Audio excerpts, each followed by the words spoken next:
Konkontiba. A lot of young people in there. What does that mean, really? Let the retirees go and let the young grow. Professor Kobe Mensah is joining us from the University of Ghana Business School. He's a professor of political marketing. He's a strategist and consultant as well. The creator of Admissions Checker. Prof, good morning. Thank you for your time. Pump up, Johnny. Thanks for the shout out. Great. Quickly, this Admissions Checker, what exactly is it? Because I've seen it flying around. Absolutely. Johnny, see, when the results come, parents are checking out whether their kids can get admissions, etc. Because admission is a very complex system that, you know that there are cut-off points, but you can't tell whether you will get admission. Now, what we've done is that we're saying, young people in SSS, they don't even have to wait until you are writing your work. Right. At your terminal results, with your terminal results, put it into the system and see whether, should you get this as your final results, would you get admission at the university? Right. And we have over 70 universities that we've coded. We have created algorithms for over 70 universities on more than 2,000 courses. So when you put in your terminal results and then you check it, the system tells you your percentage of success. So it will tell you whether you have 20% or you have 90%. Right. If you have 20% chance, it means that your chances are very low. You need to up your game in your courses. If you have 90% chance, it means that you have to maintain your effort, that when you get to the final, definitely you will get a university and the course that you are looking for. So we did admission checker for people to be realistic about their chances and to work towards it. I see. Great initiative you have there. Let's get into the conversation about the names that are flying around as ministers designate. A lot of young people in there. Are you surprised, first of all, to see a lot of young people making the list of 25 out of the 60 that was promised? No, I'm not surprised. You see, Johnny, if you look at the trajectory of the NDC, it had been on the line of, bringing in young people since the days of Professor Mills. Professor Mills introduced Okudzeto Ablakwa, Haruna, and all those to the forefront. And that party had been on that trajectory. You can call it rebranding without necessarily having a certain, program to say, let's rebrand, right? They have consistently been introducing young people to the forefront. If you compare with other political parties, you don't see that particular initiative. So I wasn't surprised that you have this fresh faces coming in. And of course, they are not fresh within the political system. They are young people who have been working for the political party. We know them every day. But when it comes to taking the responsibility of statehood into their hands, I think that we can commend NDC for being strategic about these things. I have always said that, look, the leadership of a country, majority of it is in the hands of a political party. Apart from the business community that groom leadership, apart from, let's say, the universities that groom leadership, political parties are one of the most important vehicles that groom leadership. Because take it or leave it, appointments are made by political parties. State appointments, state leaders are made by political parties. And so if we do not have political parties with good structures, we're not going to have good leadership. So for me, we should have a focus on having political parties to develop structures, to develop institutions. That could help us groom leadership for the country. And for some years now, NDC had been doing that. Apart from their party school, you see them getting their young people. Look at Edem Abana, for example. Very young guy. Right. All right. Of course, the NPP had, that lady, young lady, I think Adonko also, the daughter. All right. But when you push them into the parliament, etc., what else do you do with them in order that they grow the capacity and they come to the forefront? I've heard your campaign about give the young people an opportunity. That's right. Exactly. I support that campaign. I'm doing almost everything, making sure that when at my twilight, I wouldn't be struggling for economic sustenance, all right? Because we need young people to take up the mantle to grow this country. Of course, there are some places that you would need a very mature mind to direct, but of course, they can be in the positions of advisory, etc., and then give the day-to-day running around, etc., energy-sapping activities to the young folks. So I'm very proud about what NDC is doing. And I'm hoping that the NPP would follow suit to give the young people the mantle to actually run the country. These young people, some say, look, they come to the table with private sector experience, but public sector is a different ballgame altogether. How should they proceed, the young people themselves? How should they proceed? Johnny, ask those who say that, do we have an apprenticeship position for public sector work? And, with all due respect, of course, there are some nuances that are different. When you take administrative work, is that different? Are there differences in terms of the jigsaws, in terms of the structures of public sector, private sector? And more so, just like the argument of a certain company that is recruiting students who is fresh from the university and say that you don't have experience. Who should grow the experience and who should actually benefit from it? I mean, some of these comments, I think that, with all due respect, are not really placed. You can talk about some kind of nitty-gritties. Maybe you can talk about ethical awareness. You can talk about stakeholder orientation, etc. But you can't say that because somebody hasn't got a public sector, experience, they shouldn't be brought into public sector work. I mean, how would you get the experience anyway if you're not actually thrown into the system?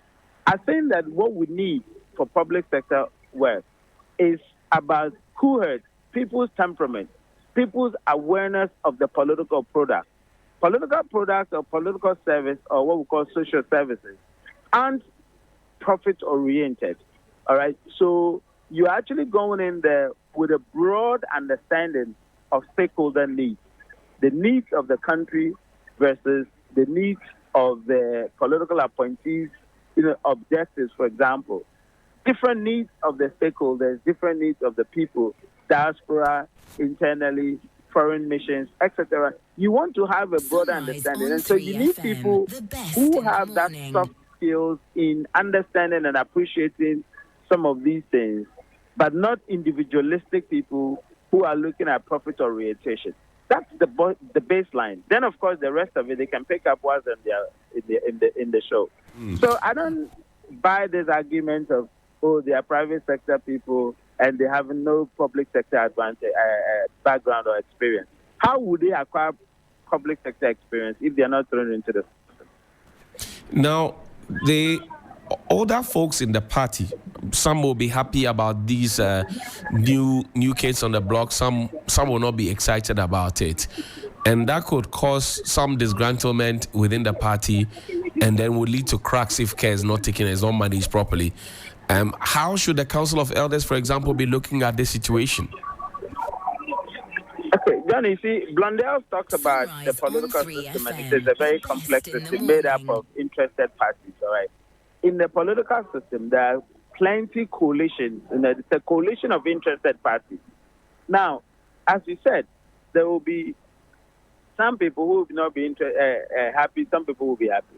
Majority of those people who will not be happy are most likely to come from individualistic perspectives that perhaps their wishes or their feelings were not satisfied. No, the thing is that the political party has a mandate to fulfill for the country. But of course, that mandate in fulfilling for the country is also connected to the nuances of the political goals, of the party. So for me, people should set aside their individuality and look at the broader picture. Of course, where there are, limitations in terms of not responding to the nuances of the party in delivering the national agenda, you have a concern, but not the individual interest that I wanted this position and this wanted that position, etc. People should tame that. And more so, they should know that you have so many other appointments. I've heard somewhere that the president has about 5,000 appointments to make. If that's about 6,000 or so. Okay, exactly, if that's the truth, right? Of course. And don't forget, in a political regime, in 4 years, we have something called reshuffle, all right? That's right. The reshuffle for people who are not performing, for others. So even if you feel that somebody is not properly qualified in terms of competencies, etc., it will come to bear. It is not for you to determine it now.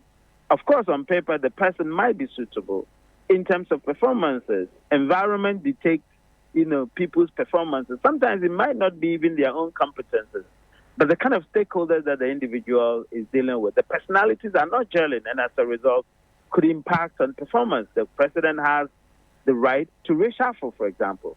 So people should tame, their expectations. They should tame their ambitions and allow the president to do the work.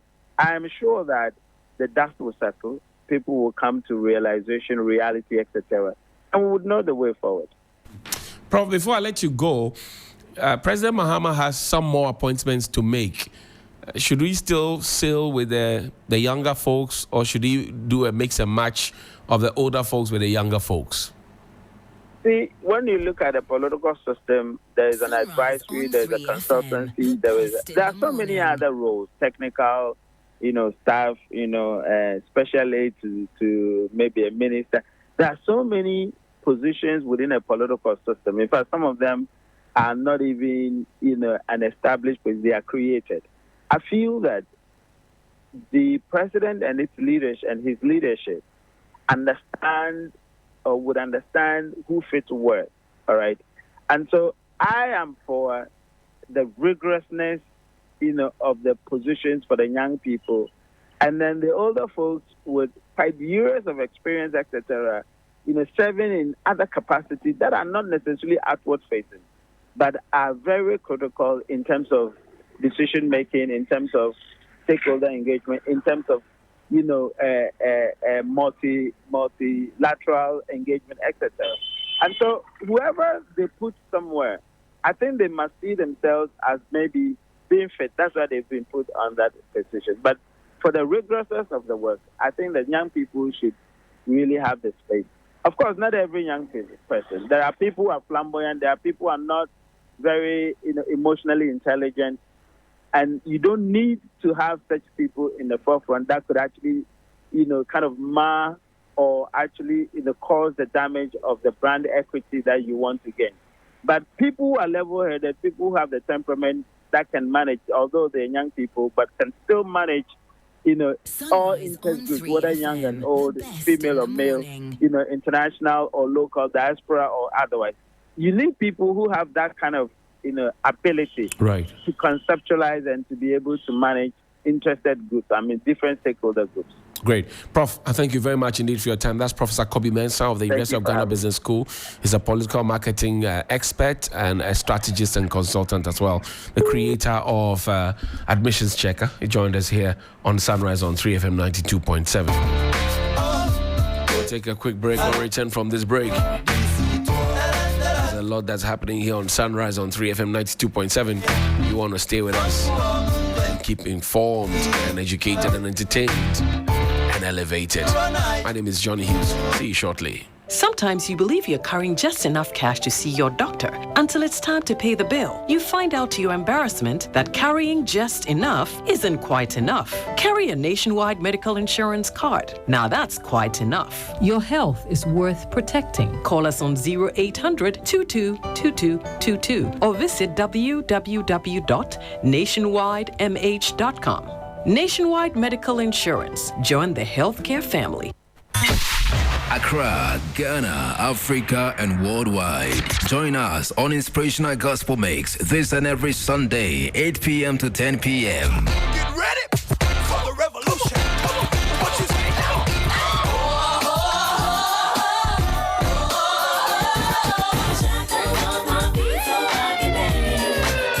I just wanna praise you. 3FM.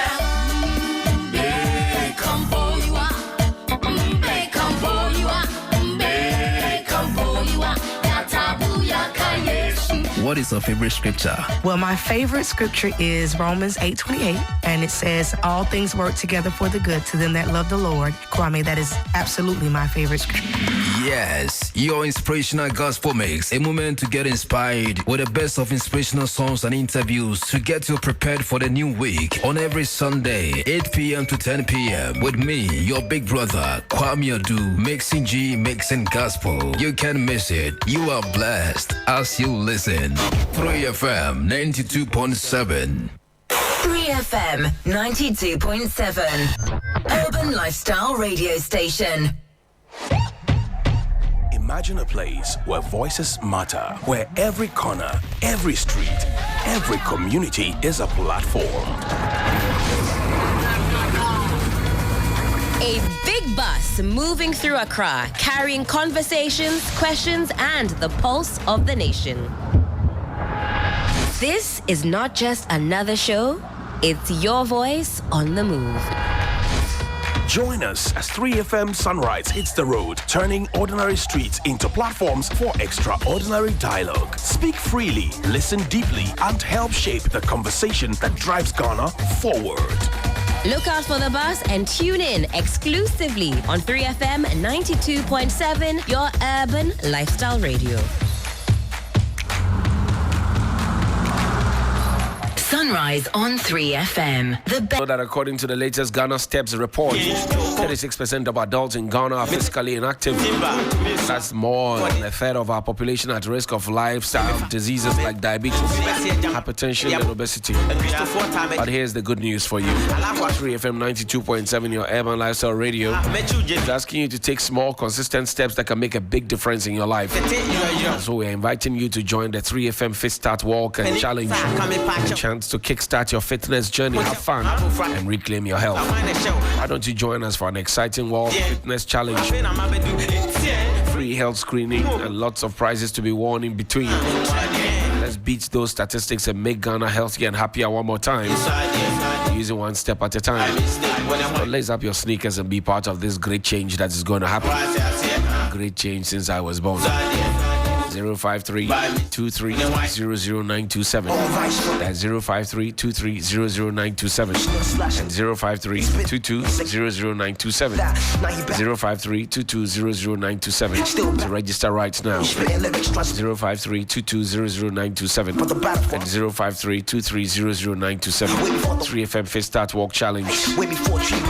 Your health, your journey, your victory. Yeah. That's right. 30 minutes after 9. Bing!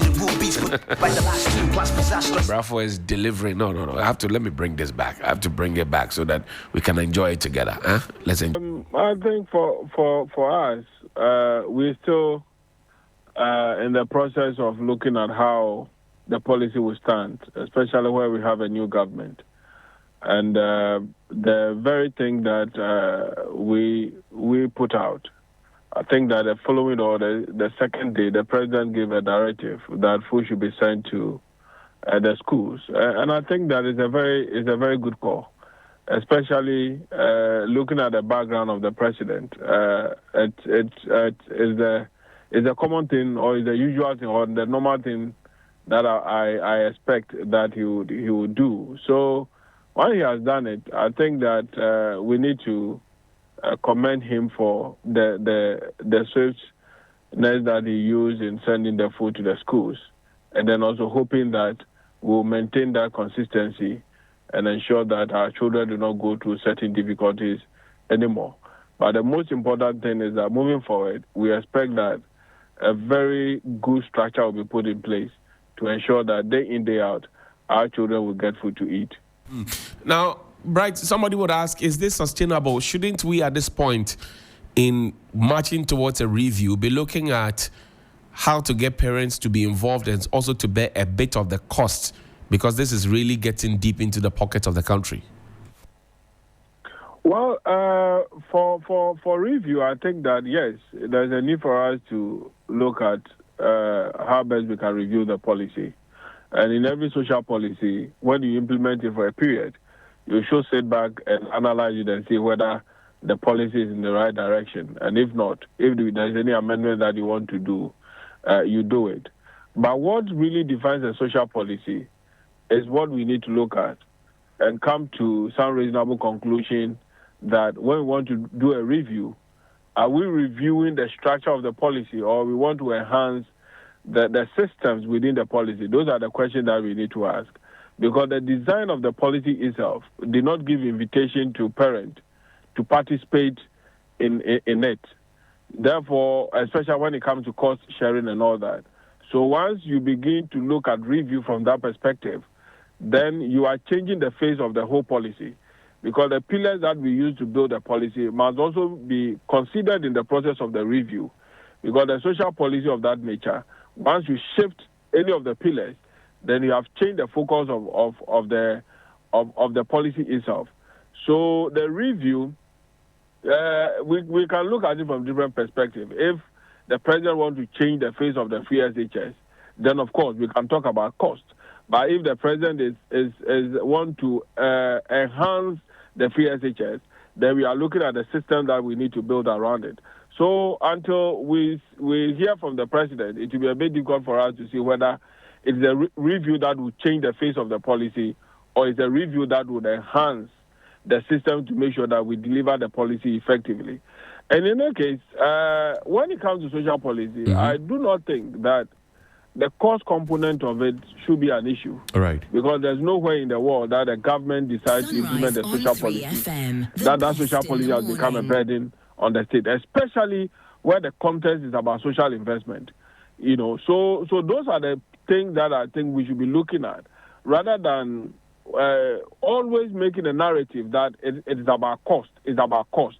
But I've not heard people talking about the social investment, the social dividend that we are getting out of that policy, and matching it with the cost that we are putting in to see whether or not we are making the right investment or not.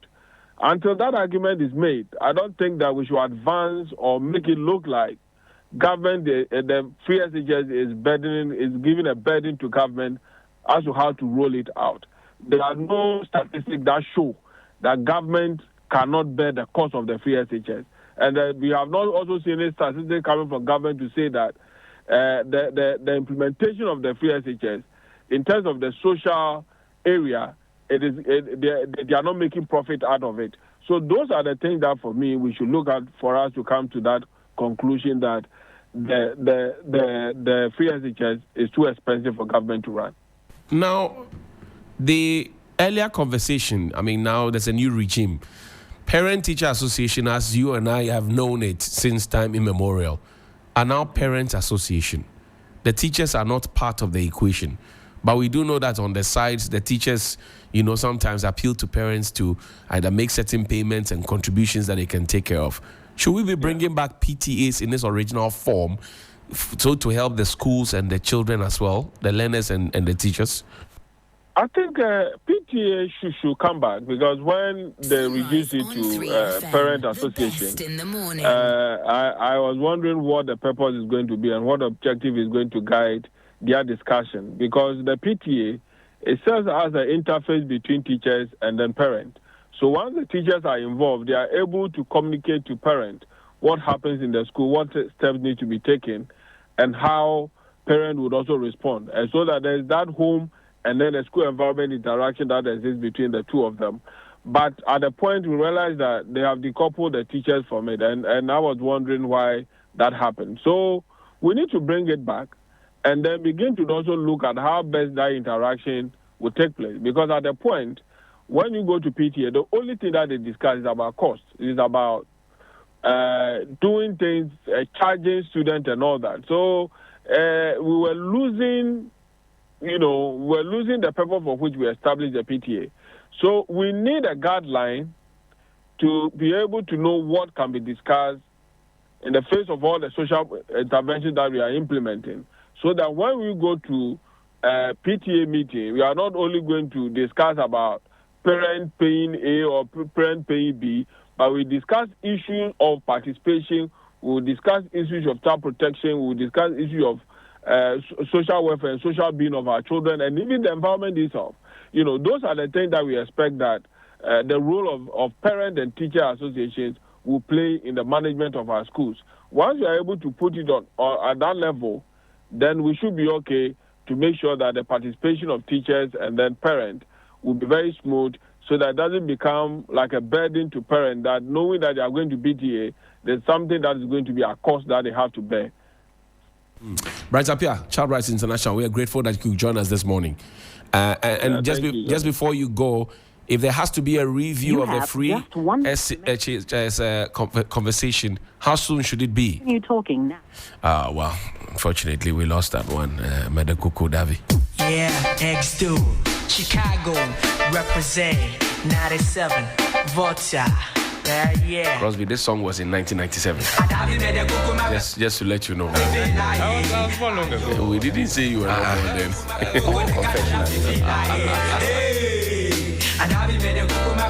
The best in the morning is on 92.7. I said this song was produced in 1997. I was released decades before that.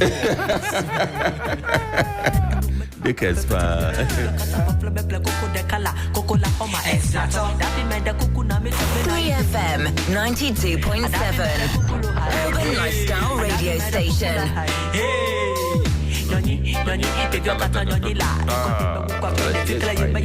Yeah, Charlie. We're feeling the vibe, eh?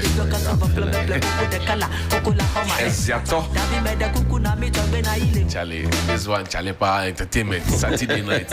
Oh my God. Things have happened in this country. Small pet. My God. Anyway, Charlie, so this free SHS review thing, it has to come very fast, though.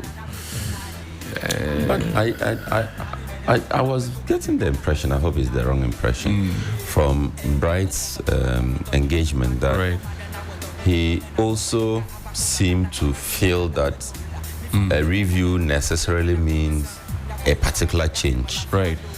You see, I think it's the reason we went through the problems we went through, because we didn't allow ourselves to assess the program, to see its shortfalls and to see how to remedy the shortfalls. And I think that now is the time for us to do that dispassionately. Of course, the free component of it, don't pay tuition, don't pay facility user fee, don't pay, all of those things should remain.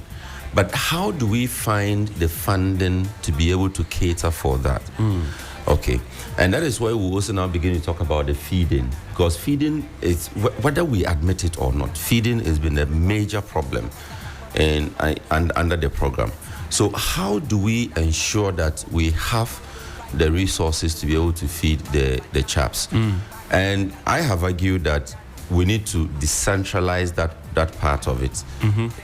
At every district level, there should be a committee that deals with school feeding, sourcing the materials locally.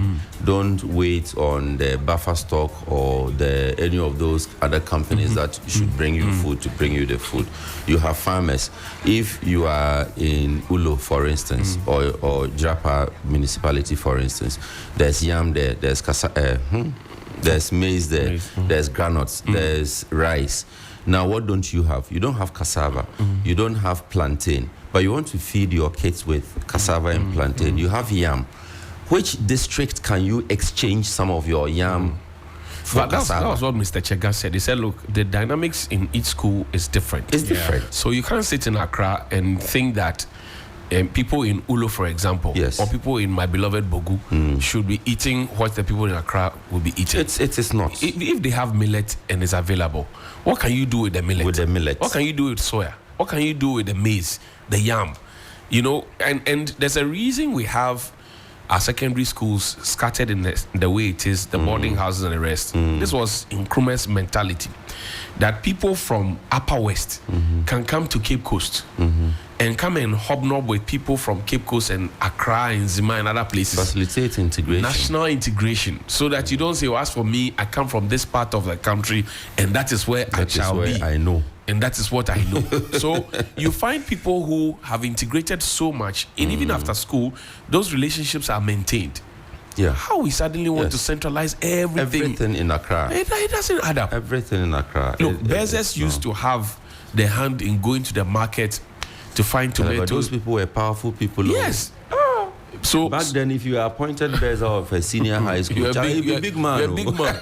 You're a big man. You are a big man. And you know what do you call it? The market women also know. So they know that, look, if I harvest my tomato, I'm taking it straight to Ulu Secondary School. Yes. So there's a ready market. They are waiting for me to collect the tomato. It's not even enough. Because when it gets there, they will blend it. The matron will put some in the freezer, use some to cook. I mean, by 2, 3, 4 days, it's gone. Another farmer is bringing another tomato. So imagine what it does for job creation. So it means that at the local level there, your strengths are maximized for profits, sustain you, and then the ones that you are unable to produce at that level because of the other reasons, then you find other ways of, even if you have to exchange what you have, that's better. If you have to exchange what you have for what you don't have, it's also a way to go. But we cannot continue pretending that it's something that government alone can deal with. I don't think government alone can deal with this matter. We have seen that. Agreeing with what Brighter Pierre said, so he sees the entire thing in two folds. There's the review to assess the impact, the challenges, and all of that. The second fold is the reason for the review is to make a change. And making the change would mean that the entire concept in bringing the free senior high school could be affected. Right. That is something that we should also brace ourselves for. We're all talking about the feeding problem.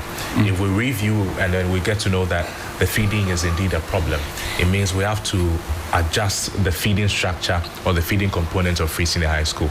It means that it may not be entirely free again, and it means that it is affecting the original idea of the introduction of the free senior high school. And that is something that a lot of people may not be open to, because in their minds, free senior high school, as we were originally introduced to, we were oriented to means local school free.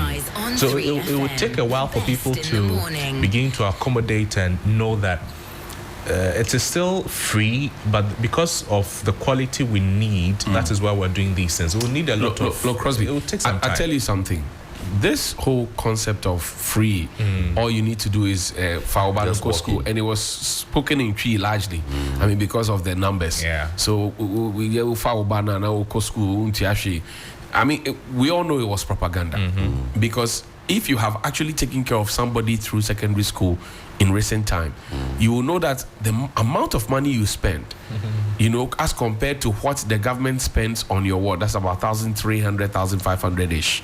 You spend more, right? Your tour box, your trunk, transportation to and fro. There was a time when I was taking care of some guys in Central Region. They went to school and they were asked to return, because Charles had come to say that they don't have enough furniture, blah, blah, blah. You remember? Sometime in 2022 or so, 5th of May, I remember so well. And I had paid 300 Ghana cedis for them to go to school, transport. Then I had to pay another 300 for them to come. Return. Their chobox and trunk was not even being allowed to be put in the storeroom in the school. So because the school has not enough space for all of them. And there was another truck that was coming, so they had to manage. So 300 in, 300 out. School no open. Then another 2 weeks, the school reopened. Another 300 in, another 300 out. That's 1,200. Transport alone. Yes, the school was giving us 1,300 per student. And we had spent 1,200 already on transportation. The food in the chop box has not come. Prospectus. I mean, these children in school now, they are in the first term. There are some who are still in school who have not received a single uniform. Right? They are wearing check, or they're wearing some khaki or some black shorts with a white shirt. The parent has to buy that because the government has not provided textbooks. And then you find a situation where they have cocoa sakura. They serve them porridge without milk, without sugar, sometimes without bread. They ask them to bring their own sugar bread. Whatever. Nice one. So when you we are collaborators in this business. So when you tell people that, and it was one of the cardinal sins of the previous administration, they tell people that, just pick your stuff and go. There are people who genuinely think that that is the case. And then there are those who know that that is not the case. And a lot of parents at some point, because once they spoke, they were told to shut up. They decided, okay, let me just keep quiet. I won't say again. And heads were victimized. Yes. If they dared raise any alarms. I will. Look, I said they took a change in government for a whole CHAS, Conference of Heads of Sister Secondary Schools, to come and tell us that food short for school. Make people bring food for school. It had to take the change in the regime. They wouldn't have said it. No, they wouldn't. Look, throughout the period, they did it, but Mr. Cheka said, look, this food shortage thing, we have always known that it existed. When we were in secondary school, there were times that food shortage happens. Oh, yes. You will see that the ball of KK has shrunk. Because the matron is trying to manage situations. So everybody has a ball of kinky, but you see that Charlie, this kinky compared to what normal. I ate last week. Do you like kinky? This kinky is malnourished. You know, so look, they do a lot of work, and I don't think that we should centralize this thing again. We should decentralize it. We shouldn't. And you see, we should first of all free ourselves of the fear of the word review. Yeah. And after the show, after our show, Sunrise, we do review.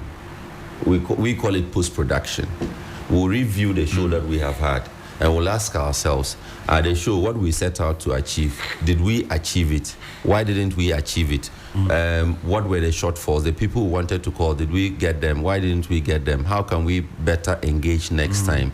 And all of those things. So I think the word review, like you just reiterated Bright's point, is what is causing fear. Yeah. But if you are reviewing something, you are assessing both negatives and positives, and you are asking yourselves, how are you going to deal with the negatives and improve on the positives? Yeah. That is it. It's a conversation that must be had. Yes, it's a painful conversation we must have. See, the CSOs and the incoming education minister, they'll have a major role to play in reorienting our minds so that we disengage from review means cancel, review means change the entire structure of the program. Because if the CSOs does not help, then it means it becomes an MPP and DC something. Yeah. And MPP will obviously say that, I mean, we said it. We said it, they don't have money, they don't know how to manage the thing. Because and to become another campaign topic. Yes, for 2028, you see. So it will beckon on CSOs and people within the industry to support what truly is the case so that it will not be overly politicized. Review doesn't mean cancel. No, the two are not the same. We have to let people know that review doesn't mean cancel. The two are not the same. But what does the dictionary say of review? Let's find the meaning of review so that we can see if a formal assessment of something with the intention of instituting change if necessary. A critical appraisal of a book, play, film, blah, blah, blah. So assess something, right? To review a critical assessment of something with the intention of instituting change if necessary.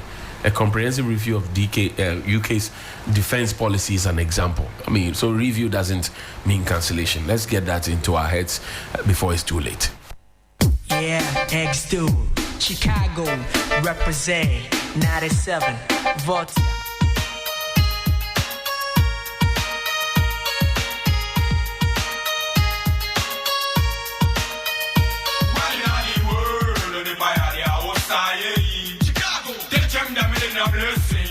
Oh yeah. Hey yo, first of all, le ban send no jai fast. Which our boss the track, then you know I want he fast.